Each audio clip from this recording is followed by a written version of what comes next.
嗨，让我们开启第一阶段第4期的解读：均衡、折价还有溢价。我们先来看定义。均衡呢，就是用斐波那契一个工具来去测量我们阶段性的高低点图表，然后50%是均衡，这个即公允价值，这个是 ICT 的解释。我自己对这边的理解就是，市场价。然后呢，我们把这几个定义看完，我们再看图表。第二个是那个有一个驱动性波段的概念，驱动就是找到均衡区之后，我们去观察这个驱动性的这个波段，然后直观表现就是一波暴涨或者暴跌形成的这个突破。而是切换成图表，这样的话我们来看一下会清楚一点。还是拿 BTC 的这一波历史高点124到这个阶段，这是斐波那契的参数，50%这边就是溢价。那这一波有一波的，这其实是一波的暴跌。然后我们再回到图表，回到那个 Notion，OK。然后我们来看折价，折价就是用斐波那契刚刚拉那个高低点，低于50%以下，相当于就是刚刚讲的嘛，就是我自己这边给它定义，50%是市场价，低于市场价的话，那么就是打折嘛，折扣。然后 ICT 这边有3个参数，分别是斐波那契的62%、79%，还有70.5，70.5是它这边自己定义的一个 OTE，就是一个最佳进场的位置。这边是折扣。那么反向，很多事情一事都有两面。那么基于均衡50%以上的，那么就是溢价。溢价的话，测量的方法都是一样的，就是高于价格50%的是这个区间62到79是高度溢价区，75%是 OTE， 就相当于如果你要做空的话，在那位置来做空是一个比较好的选择。切换到图表，大家来看一下。OK，我们可以先看这一段，一段一段来看。50%，以这个高点和这个低点的话，如果是比如说，如果行情还没有完全走出来，这个之后的行情都没有的话，那么我们第一个看50%，价格回到50%的话，因为这边是一个市场价，那我们看这个在50%，它会形成哪些可以去交易的一些机会。那么我们单从这块图表来看的话，这个我在之前几期已经分析了，这个地方其实是一个看跌的 OB。那么相当于这一段回撤了50%，这边其实价格还没有到50%，然后没有突破这个的 OB， 然后继续下行，把它删掉，再继续往下来看。这时候可以看 BTC 最近这一段，9月18号2周前我们看看发生了什么，它是回撤到了62%，接近62%，当然也是在这个 OB 的这个区域内。这次它就是在50%这边进行了一个盘整，然后在这个上面突破了一下，突破了这一小波的高点，回撤到了这个看跌的 OB， 然后继续下行，并且拿着这边的流动性。继续回到这个 Notion， 我们来看，这个均衡、折扣和溢价，它们分别代表了什么呢？在我自己这边的定义的话，就是第一期市场背景，扩张，也就是我们就叫突破、回撤、反转，还有这个盘整，相当于那个是4个名词，就相当于4个形容词，我们形容市场在某个阶段是个什么样子。那么我们在这一期，相当于这三个定义的话，相当于是对市场刚刚那4个背景一个更好的量化。我们来继续看一下图表，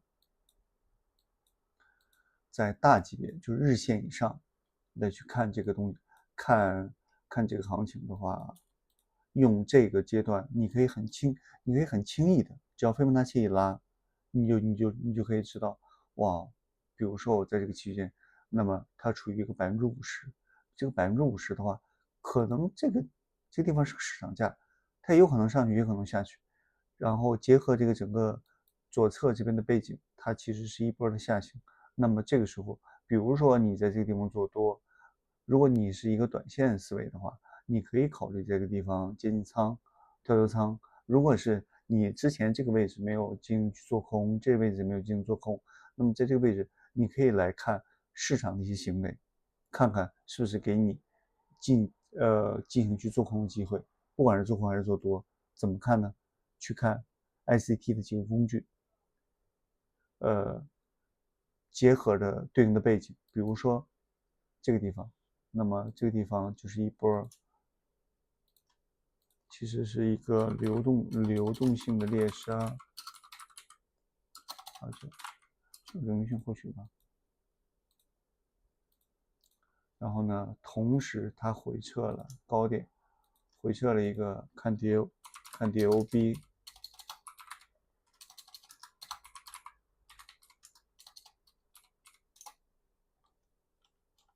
同时它现在又在溢价区，那么这个位置你就可以把它当做是一个可以去看空的这样的一个背景。至于具体的工具怎么来用，不管是你是用 ICT 的 OB 啊、FAG 啊，包括是说这个流动性反转的这样的东西，或者是这样的工具，或者是你有其他的交易的具体的工具，都是可以结合这样的一个背景。斐波那契的50%以及62到79，这个是非常直观的来去看市场处于一个什么样的状态，不管是看多还是看空。刚刚这个是看空，我来找个看多的好了。啊，这波好了，最近的，这是一波盘整，对不对？这波盘整，然后这边是一个低点，这个阶段性的低点和高点怎么来看？我稍后我来定义一下，是单纯拿这一波，这个低点出现历史高点，盘整之后的回撤，回撤到哪里呢？70.5%。这个当进入到跌破这个叫均衡市场的一个均衡价格的话，进入到这个折扣区，你就可以有一种思维，哦，这边之前是一波突破，在整个大的背景是看涨的情况下，那么你如果要买东西，那你肯定是在折后去买，对不对？那我们在折后再去找具体的动作。好，这个就是定义和对应的解释。然后呢，你怎么来看日线阶段以上来去定义这个高低点呢？ICT 它用了一个，它有一个单独的一个教程来去讲这个东西。我是把这一个小的知识点单独的在这期视频里面来给插入进来，就是用3根线。比如说这3根手指是3根 K 线的话，中间的是中间的是一个高点，两边的高点比它低，那么这可能就是一个阶段性的一个低点的一个预兆。第四根 K 线，如果这个时候如果有一些具体的怎么讲呢？比如说跌破呀，结合 ICT 的工具回撤 FOB，回撤 OB、FAG， 目标就可以做空到第3根 K 线的低点。反之亦然，反之3根线，这是我自己看到用手指来去理解这个东西会比较容易。如果是个阶段性低点的话，两边的 K 线是要比中间的 K 线高点要高，然后第4天从日线级别以上的角度，我们会去考虑它，会去找个低位去做多，在市场背景和那个 ICT 工具比较合理的情况下，把它组合进入进去，然后目标就是哪儿呢？就是第3根 K 线的高点。然后斐波那契的参数，斐波那契呢是整个 ICT 系统里面唯一出现的一个指标型的一个辅助的工具，它其他的东西都不用任何的指标。这里面有一个很重要的点，在刚开始我接触到 ICT 它这个斐波那契的这个教程的时候呢，曾经我也出现过，我就是只用斐波那契的数字来进行去交易，也会获利，但是也出现过问题。我后面去深究了一下原因，其实不是斐波那契这一个工具有特别的奇效，而它背后它这个 OB、FAG 包括是 ICT 它自己定义的，它这边就是定义的东西特别多。Turtle Soups 就是一个这个我这边翻译过来就是用假突破。我们来看一下图表好了。我们拿这段行情来看，因为我们这样来看50%，但是呢，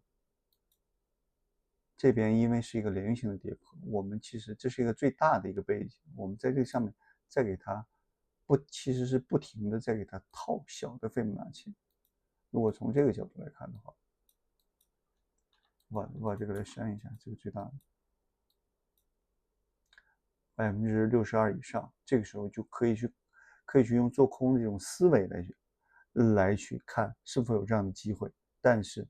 如果在这个位置直接来做空，止损放在这儿的话，你发现会被打掉。比如说这样来拉斐波那契，就是持续的往上去拉，这里面你会发现，这个里面你会发现就是90%以上。BTC 这边还有一个特性，这个地方我需要单独来说一下，它跟其他品种一个非常大的一个差异就是，它很多时候它回调会回调特别深，而不是像其他的，就比如说像这样的标准的回撤到70%、70以上，甚至我之前我也做过其他的一些外汇包括大宗商品的一些品种，他们很多时候就在50%、62%就进行了反弹，但是 BTC 它这个品种的特性就是，要不然就是在50%，甚至不到50%，它就进行一波反弹；要不然就是会回撤的特别深。你看这个位置，它拿了这边的流动性，但是破了这边的高点，回到这边的 OB 了吗？其实并没有，这是一个非常大的一个 OB。但是其实这个地方，对，这是一个非常大的一个 OB 区，只有这边是回来的。这个核心想去表达的是什么呢？不要去迷信，任何的这种指标或者这种工具，包括是 ICT 的OB 啊，包括是 FAG 啊，这些工具也是一样，它们的核心的目的只是给我们一个可视化来进行交易辅助的一个工具，它就只是一个工具，不去迷恋工具，而它工具背后的逻辑。我们怎么来理解它？这可能是更重要的，也就是最开始第一期还是第2期是，我提到的，就是观察市场的流动性是怎么去运行的，从哪儿开始，现在在哪，它可能会去哪。好，我们继续回到 Notion， 然后我们来总结一下这期的这个东西，因为这期它就是纯工具，我把背景给它讲清楚了，再多找几个不同的例子来去理解它，后面其实更多的还是要实战。总结了第一个就是它这个是非常好的一个量化市场背景的方法，这里面非常要注意的就是实战一定要注意时间周期，负极和子极之间，时间周期周期之间的关系，这个是非常非常重要的。很多时候你会发现，在比如说日线的话，你会发现有一些区域它会是一些溢价或者折后，但是你如果是在周线，那么你看的视角就会更不一样。第二个就是ICT 它是认为就是图表可以反映一切，4个最好的指标是什么呢？开盘价、最高价、最低价和收盘价。特别是越大的时间周期越好，为什么？开盘价相当于是前一天不同的时间周期、不同的级别，所有进场去交易的多空双方的人，他们认定的一个价格。他们认定我们今天在这个收盘，我们这周在这收盘，我们下一周在哪儿开盘，明天在哪儿开盘。那么收盘也是一样，收一天的日内，包括一周，包括更大的级别，包括是很小的一些级别也是，都是经历了很多多空之间的一个决战。我们看到的结果是战争的一个结果，多空战争的一个结果。然后呢，他是认为日线是最好的时间周期，是机构会关注的一些时间级别。向上你可以看到周线或者日线的细节，向下呢你可以过滤到很多很多的噪音。特别是现在我能看到很多教学吧，其实很多都是比如15分钟以下，包括是5分钟，那个有一些的确是很有用，但那些是术的层面，是工具使用的层面。我们这一期包括是前几期其实讲的都是什么？都是背景，都是道的层面。你怎么来去看待这个市场？你看待这个市场之后，你有了一个方向，或者是说你有了一个你自己对这个市场的看法，然后去选择一个对应合适的工具。ICT 的工具是几个比较直观的那4个，你其他的工具也是可以，你用均线或者什么，你如果能用得好，都是一样的。核心是什么？这些东西都是给了我们一个可以量化、可以清晰的去看到市场过去发生了什么，现在发生了什么，可能会往什么方向来去发展，这个是非常非常重要的。这一期作为第一阶段的最后一期比较具体的内容，这期我们就这个样子。我们来看一下下期，下期的话会完成第一阶段的一个汇总，就是一个机构订单流思维。我会把第1期、第2期、第3期、第4期这4期的内容结合起来，来去在 BTC 上面会怎么来去用。我这几年学了 ICT 之后，我是怎么来去把它用在 BTC 上面，包括是我日常来去怎么去观察，从大级别到小级别，更多的是这几个概念和工具的运用。好，这期我们就这个样子，让我们下期见，拜拜。